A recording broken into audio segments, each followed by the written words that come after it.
sa Visayas.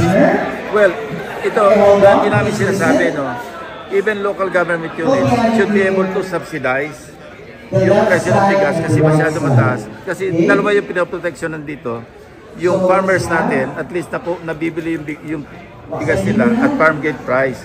Instead of, traders, middlemen, sometimes numbering to around 5 or 6 middlemen. Imagine yung markup. Ang baba ng presyong pagkabili sa farmers, ang taas naman ng presyong pagbebenta sa mga consumers.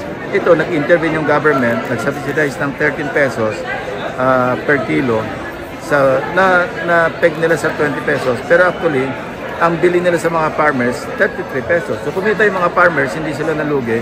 At the same time, nakinabang yung consumers. Dahil 20 pesos lang nila bibili. Kasi marami ang nanawa. But, mahirap i-sustain na mahabaan ito.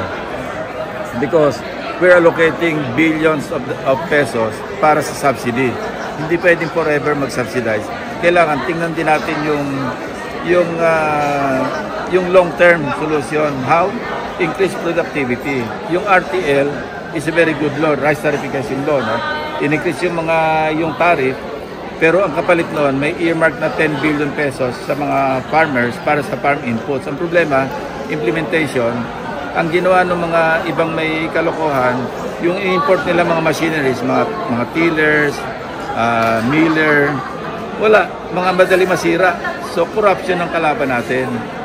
So, pagdating sa presyo ng bigas, I think it is a stopgap measure that should not be criticized and instead should be, supported by Filipinos.